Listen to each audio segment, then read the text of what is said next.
today is your first time, kindly share this program for somebody. Nyame onshiramu. And then so we are going to talk about after I do. After you get married, after you go into your husband's home, and you guys are living as husband and wife, how do you keep up? What do you do in that home of yours? I know that most of the times we just go ahead and make mistakes, and then we say that we learn from our mistakes. I am here to help you out, just so that you will not make the mistake and say that I'm going to learn from them, but rather, or you learn it from Charms Media. Number one is, after you get married, how did you get married? Uko edura ho no ma waware. Uko club ena unya ukunu na. Uko nyame ho ena do be man ma. So however you got the marriage, however you got your wife, try and keep up to that same place. Because say uko club ena ushiana, that means he loves going to club. And so both of you have to make sure that you go to this place and continue to have fun. So you have to make sure that after you got to him, you go back to that but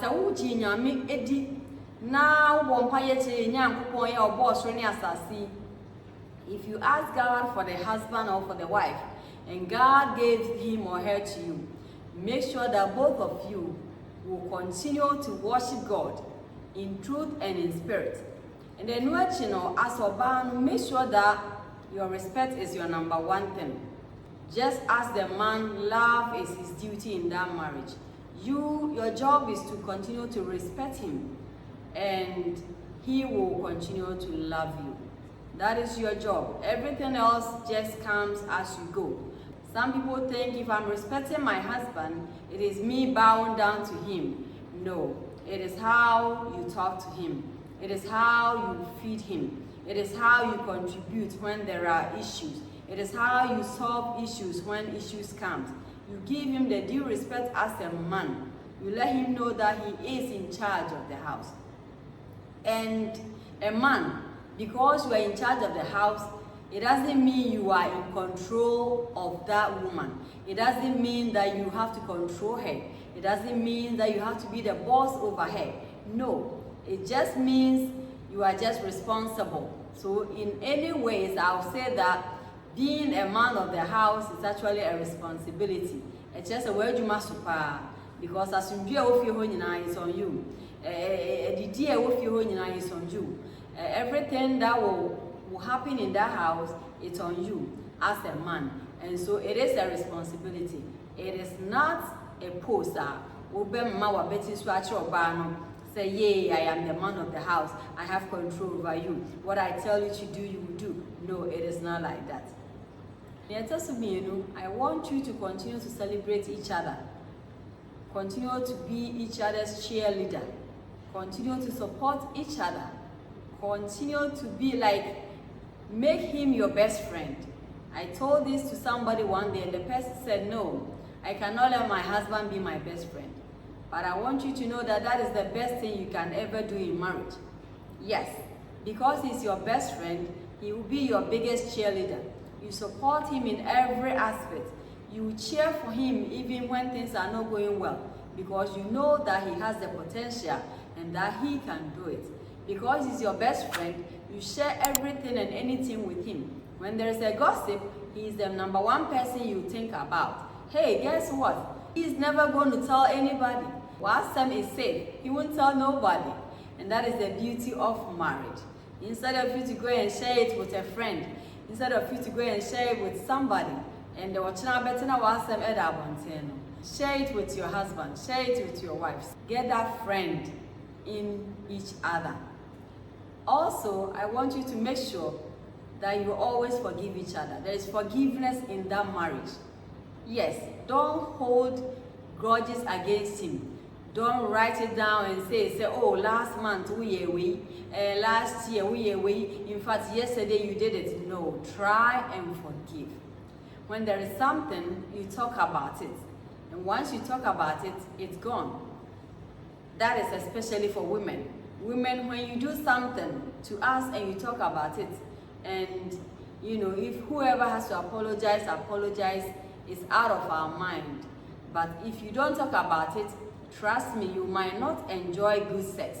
Why? Because once we are having all these things in our head, once we are harboring all this anger, all this bitterness, all these things that you are doing that we don't like in us, trust me, it will be difficult for you to have the better side of us. If you do something that you are sorry, don't hesitate to say I'm sorry. Don't hesitate to say I'm sorry. Make sure that apology is in that marriage of yours. Make sure that you are giving him due respect. So that is you saying sorry, that is you saying thank you, that is you showing appreciation. Appreciation is the best thing that you can also do for your marriage. Yes, you have to appreciate him all the time. Yeah, you have to appreciate her all the time. You have to appreciate each other all the time. Because as far as I'm concerned, the more you are appreciating person, the more you are grateful for what he has done, the more you are grateful for what he did, the more he wants to do more. That is a personal experience. And also, I want you to know that you go above and beyond for your partner. That, as Obibeka said, I get your back. Go above and beyond for him. There is a saying that if he does something in public that you don't like, as a wife, even as a husband, he is or she is your greatest supporter. So support him in public, but when you come to the house, try and rebuke him. Tell him or her the truth. In public, when you know that whatever he's doing is so bad, instead of you to go and maybe insult him or something, it's better to say nothing. It's better to say nothing than you going to join in with the enemy. So once you are also together as married couples, try and make time for each other. Try and make time for each other. Both of you take a time out somewhere. Go and chill. Go and relax.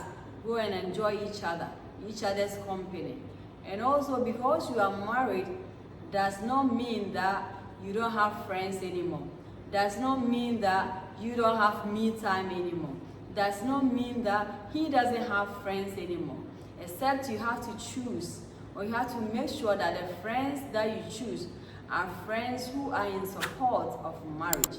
Some people are just single, they are not married, but they love marriage, that they will not give you bad advice. And so I've heard that when you are married, try and stay friends with those who are married. It is not always the truth. It is not. But make sure that you stay friends with people who are lovers of marriage, who want marriage to do well, who will support your marriage, but not those who will undermine your marriage. And so you have to keep that in mind, that yes, I am married, but I still have my friends. I still have my girlfriends that I can go out once in a while and bond with them. Also, make sure that you still have your me time. Oh yes, you have your me time. Because at the end of the day, you can't just want to be with each other and won't have your own me time. So the me time is when he is on his phone doing his 10, you are on your phone doing your 10, for few minutes, for few 30 minutes a day is good for the marriage. Make sure that you also pray together. I already said that wherever you went and get that husband of yours, make sure that you keep going to that place, because that is where you found each other, and that is where you continue to enjoy things in life. And so keep going back that place, and I believe things will work out good for you. Marriage is like a car. You can buy a new car today, but if you don't take it to the mechanic, if you don't take it to maintenance, if you don't change oil, if you don't fix things that you're supposed to fix in it, you cannot move it. And it's not because the car is old, but because you stopped making maintenance on the car.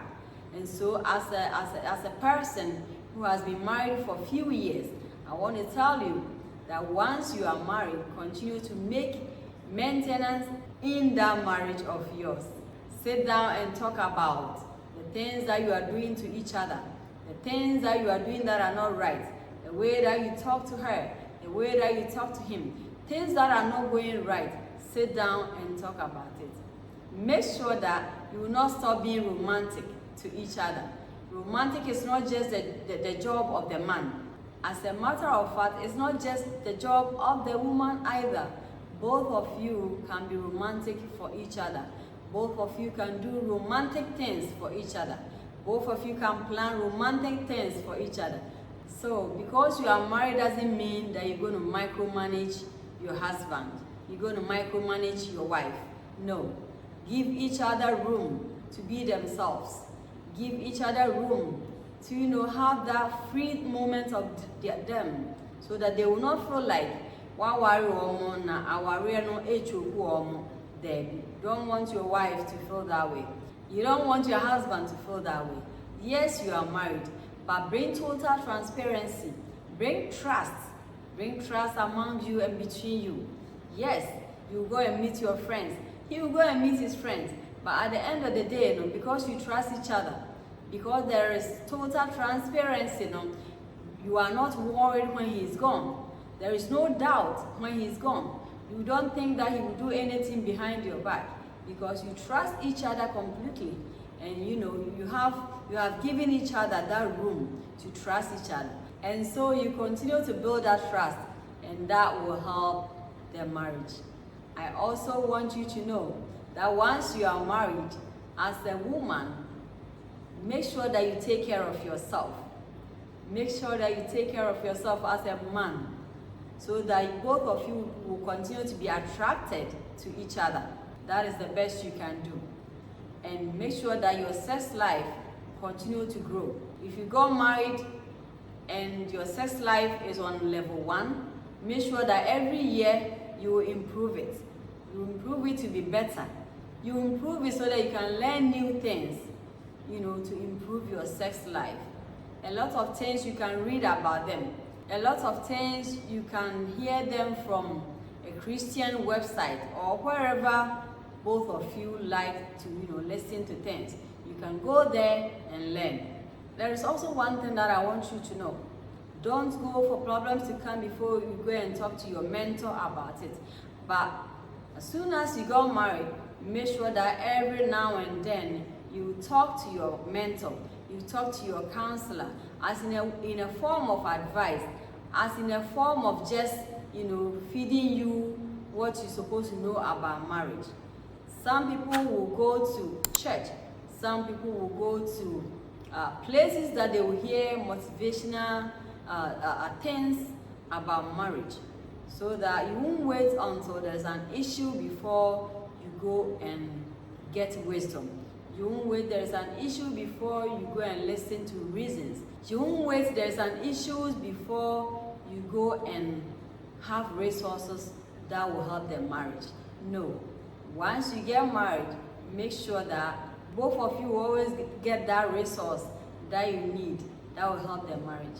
Some people will go and do counseling, but I believe as Christians, our counseling section is in church, because if both of you go to church and they are preaching, sometimes it can be about marriage, it can be about your children, it can be about the family, it can be about how you have to treat each other with love and respect, how you have to treat each other, that you will not just undermine your partner's decision, or you will not undermine your partner's choices, but whatever they will bring it to the table, you will talk about it, you will discuss it, and choose what will help the marriage and what will help both.